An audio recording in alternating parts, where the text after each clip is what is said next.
ஒரு மகிழ்ச்சியான செய்தி. இதயம் நல்லெண்ணெயின் விலை லிட்டருக்கு ரூபாய் 105 குறைஞ்சிருக்கு. செப்டம்பர் 2023ல 1 லிட்டர் இதயம் நல்லெண்ணெயின் அதிகபட்ச விலை ரூபாய் 503. ஆனா இப்ப 1 லிட்டர் இதயம் நல்லெண்ணெயின் விலை ரூபாய் 398 மட்டும்தான் தமிழ்நாட்டுல. அப்ப இனிமே எல்லாரும் இதயம் நல்லெண்ணெய் வாங்கலாம் இல்ல?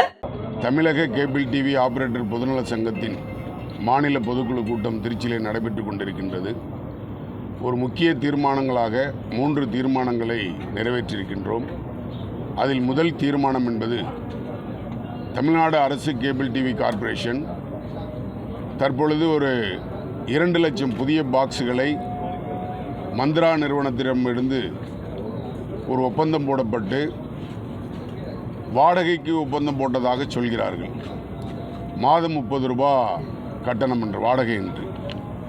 ஆனால் அதனுடைய விளைவுகள் என்பது சட்டமன்றத்தில் அதனுடைய அமைச்சர் ஏற்கனவே இந்த நிறுவனம் கடனில் இருக்கிறது அப்படிங்கிறதெல்லாம் சட்டமன்றத்திலே சொல்லியிருக்கிறார். இப்போ மேலும் ஒரு தனியார் நிறுவனத்திடம் பாக்ஸை வாடகைக்கு வாங்குவது ஏன் என்பது தான் எங்களுக்கு தெரியல. ஆனால் அரசு கேபிள் டிவி வளர்வதிலேயோ பாக்ஸ் வழங்குவதிலேயோ எங்களுக்கு எந்த விதமான ஆட்சேபனையும் கிடையாது. ஆனால் இப்போ நடந்து கொண்டிருப்பது என்பது தமிழ்நாடு முழுக்க வாடிக்கையாளர்கள் அரசு செட்ட பாக்ஸுகளையும் பிரைவேட் செட்ட பாக்ஸுகளையும் பொருத்தி ஆல்ரெடி வீடுகளிலே படம் ஓடிக்கொண்டிருக்கிறது. இந்த தருணத்தில் திடீரென்று ஒரு மாதத்தில் 25 லட்சம் பாக்ஸுகளை பொருத்துவோம் என்று அரசு அதிகாரிகள் அறிவிச்சிருக்கிறது என்பது அது இந்த தொழில் நடத்தக்கூடிய ஆபரேட்டர்களுக்கு ஒரு பயமுறுத்தலை ஏற்படுத்தியிருக்கின்றது. அந்த அடிப்படையில் இப்போ மாநிலம் முழுவதும் அரசு கேபிள் டிவி தாசில்தார்கள் பழைய ஆபரேட்டர்களை மிரட்டப்பட்டு அரசு அதிகாரத்தை தவறாக பயன்படுத்தி உங்கள் ஏரியாக்களில் புதிய ஆபரேட்டர்களை புதுசாக ஒருவருக்கு தொழில் தொடங்குவதற்கு நாங்கள் சிக்னல் கொடுப்போம், இல்லை என்றால் நீங்கள் தனியார் பாக்ஸுகளை மொத்தத்தையும் கலட்டிவிட்டு அரசு பாக்ஸை போட வேண்டும் என்று மிரட்டல்கள் நடைபெற்றிருக்கின்றன.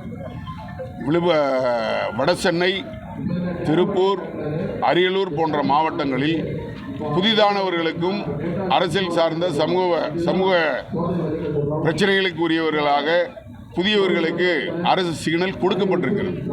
இதனால் சட்ட ஒழுங்கு பிரச்சனையும் ஏற்படுவதற்கான வாய்ப்புகள் என்பது இருக்கிறது. எனவே மாநில முதல்வரை தமிழக கேபிள் டிவி ஆபரேட்டர் பொதுநல சங்கம் இந்த நல்லாட்சிக்கு ஒரு அவப்பெயர் வரக்கூடாது என்பதற்காக நாங்கள் உங்கள் கவனத்துக்கு கொண்டு வருகின்றோம். இந்த தீர்மானத்தை உடனடியாக இதை தடுத்து நிறுத்தி இந்த தவறான பாதையில் புதிய எல்சிஓ போடுவதையும் தாசில்தார் அரசு அதிகாரிகள் ஆபரேட்டர்களை மிரட்டுவது என்பதையும் தடுத்து நிறுத்த வேண்டும் என்பதுதான் தமிழக கேபிள் டிவி ஆபரேட்டர் பொதுநல சங்கத்தினுடைய வேண்டுகோள். அதனுடைய ஒரு பகுதியாக வருகின்ற 17ஆம் தேதி மாநிலம் முழுவதும் கேபிள் டிவி ஆபரேட்டர்களிடம் கையெழுத்து பெறப்பட்டு மாவட்ட தலைநகரங்களில் மாவட்ட ஆட்சியாளரிடம் அந்த மனுவை கொடுக்கின்றோம். மாநில முதல்வரை சந்திப்பதற்காக நாங்கள் அனுமதி கேட்கப் போகின்றோம். மாநில முதல்வர் அவர்களுக்கு தமிழகம் முழுவதும் இருக்கக்கூடிய கேபிள் டிவி ஆபரேட்டர்கள் கையெழுத்திடப்பட்ட பிரதியை கோரிக்கை மனுவை மாநில முதல்வரை சந்தித்தும் இதனுடைய ஆபத்தை அரசுக்கு ஏற்பட போகின்ற கெட்ட பெயரை நாங்கள் வலியுறுத்தப் போகிறோம் என்பதை உங்கள் கவனத்துக்கு கொண்டு வருகின்றோம். 2வது தீர்மானமாக இன்றைக்கு இந்த தொழில் பல்வேறு நெருக்கடியில் இருப்பதனால் நாங்கள் பயன்படுத்துகின்ற மின்சாரத்தை அது மானியம் வழங்கப்பட்டு சிறு தொழிலாக அங்கீகரிக்கப்பட்டு மின்சார கட்டணத்தை எங்களுக்கு குறைத்து வழங்க வேண்டும் என்று மாநில முதல்வரை வலியுறுத்தப் போகிறோம். ஒரு தீர்மானத்தை நிறைவேற்றியிருக்கின்றோம். 3வதாக எங்களுக்கு வழங்கக்கூடிய இந்த தொழில் நடத்தக்கூடிய உரிமத்தை மாவட்ட போஸ்டல் அலுவலகத்திலே பெற்றுக்கொண்டிருந்தோம். சென்ட்ரல் ஒன்றிய அரசாங்கம் என்பது இன்றைக்கு அது எம்ஐபி மூலமாக டெல்லி அலுவலகத்தின் மூலமாக தொலைத்தொடர்பு ஆணையத்தின் மூலமாக அந்த லைசன்ஸை பெற்றுக்கொள்ளலாம் ஆன்லைன் மூலமாக என்று சொல்லியிருக்கிறார்கள். ஆன்லைனில் இன்றைக்கி கிராமப்புற ஆபரேட்டர்களை அதை எப்படி செய்வது என்று தெரியாமல் இருக்கிறார்கள். யாரிடம் விளக்கம் கேட்பது என்பதற்கு தொலைபேசி அழைத்தால் அங்கே இந்தியிலும் பல்வேறு மொழிகளையும் பேசுவதனால் விளக்கங்களை கிராமப்புற ஆபரேட்டர்கள் தெரிந்து கொள்ள முடியாமல் இருக்கிறார்கள். அந்த லைசன்ஸ் பெறுவதை எளிமை பெற வேண்டும் என்று மத்திய சர்க்காரையும் வலியுறுத்தியிருக்கிறோம் என்பதை உங்கள் கவனத்துக்கு கொண்டு வருகின்றோம்.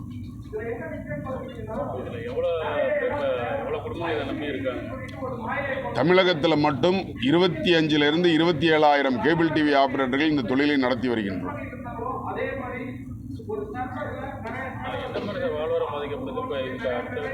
ஆல்ரெடி தமிழ்நாட்டில் கேபிள் டிவி இல்லாத இடம் என்பது கிடையாது. எந்த வீட்லையும் கேபிள் டிவி இல்லாமல் இல்லை. ஏதோ ஒரு செட்டப் பாக்ஸ் அங்கே ஓடிட்டு இருக்கு. திடீரென்று 25 லட்சம் செட்டப் பாக்ஸ்களை ஒரே மாதத்தில் பொருத்தி விடுவேன் என்று அரசு அதிகாரிகள் சொல்வது எப்படி சாத்தியம்? ஓடிக்கிட்டு இருக்க செட்டப் பாக்ஸ்களை மிரட்டப்பட்டு புடுங்கப்பட்டு அவர்கள் இது பண்ணால்தான் அதை பண்ண முடியும். அதிகாரத்தை பயன்படுத்தினா தான் பண்ண முடியும். அப்போ என்ன ஆகுது அப்படின்னு சொன்னால், நாங்கள் ஏற்கனவே காசு கொடுத்து வாங்கி வாடிக்கையாளர்கள் கொடுத்துருக்கக்கூடிய பொருளை அதை மீண்டும் இவர்கள்ட்ட காசு கொடுத்து வாங்கி மறுபடியும் நாங்கள் பொருத்துவது எந்த விதத்தில் சரியாக இருக்கும்?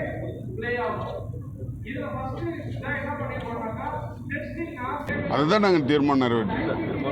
இல்லை, அது தவறு. அதாவது அரசு கேபிள் டிவி பாக்ஸை போட சொல்கிறாங்களே ஒழிஞ்சு எந்த தாலுகாவிலையாவது அனைத்து கிராமங்களுக்கும் எங்களுடைய ஒயர் போயிருக்கு, சிக்னல் கொடுக்கப்பட்டிருக்கு அப்படின்னா இல்லை. ஆனால் கிராமப்புற ஆப்ரேட்டரே ஒயர் கட்டி சிக்னல் எடுத்துகிட்டு போயிட்டு எல்லாம் பண்ணிக்கிட்டு இருக்கிறான். அவனை போய் பாக்ஸை மட்டும் போடுங்கிறது வந்து எந்த விதத்தில் சரி? எந்த டிஎஸ்டிகளும் சொந்தமாக ஒயர் செலவு பண்ணி அங்கே கொண்டு போய் சிக்னல் கொண்டு போகிற கிடையாது. ரெண்டாவது, அவர்கள் கொடுக்கப்பட்டிருக்கக்கூடிய டிஎஸ்டி என்பது எங்கேயும் ஒரு டெண்டர் முறையில் அவர்கள்ட்ட அந்த பிளைசிங் மிஷின் இருக்கா, ஃபைபர் இருக்கா, அதுக்கான தொழில்நுட்பம் இருக்கா, அதுக்கான அலுவலகம் இருக்கான்லாம் கேட்டு எந்த டிஎஸ்சியும் அங்கே தொழில் நடத்தப்படவில்லைங்கிறது தான் விஷயம். டான்ஃபினெட்டில் கொண்டு போயிடுவேன்னு சொல்கிறாங்க. அது டான்ஃபினெட்டை கொண்டு அவ்வளோ சாதாரண விஷயங்கள் என்பது கிடையாது. அது வந்து 48 கோரு 68 கோரு அது எங்களுடைய சிக்னலை எடுத்து போவதற்கான இடிஎஃப்ங்கிற ஒரு, அதாவது ஒரு 15 கிலோமீட்டர்லேருந்து 20 கிலோமீட்டர் சிக்னலை கொண்டு போவதற்கான ஒரு பொருள். அது அந்த பொருளை எங்கே போட போகிறாங்கன்னு தெரியல. வெறும் டான்ஃபினெட்டு மட்டும் ஒயரில் சொல்லிட்டா போயிடாது. அதுக்கான இன்ஸ்ட்ருமெண்ட்டு, அதுக்கான ரூமு, அதுக்கான ஏசி அறைகளோடு தேவை. அந்த செட்டப்லாம் அவங்கள்ட்ட எதுவுமே கிடையாது. வெறும் பாக்ஸை வந்து நாங்கள் கொடுத்துருவோம். அவங்க சொல்லப்படுகின்ற விஷயம் அரசு குறைவுங்கிறாங்க. அரசு குறைவுங்கிறத வந்து எவ்வளோ இலவசமாக கூட கொடுத்துடலாம். ஆனால் அது வரிப்பணமாக எங்கே போய் நிற்கும்? மக்கள் தலையில் தான் வந்து விடியும். அரசு வந்து இலவசமாக கூட கொடுக்கட்டும், நாங்கள் அது வேண்டான்னு சொல்ல. கரெக்டான கட்டமைப்பை கொடுத்து கரெக்டான விஷயத்தை பண்ணணுங்கிறது தான் எங்களுடைய நோக்கம்.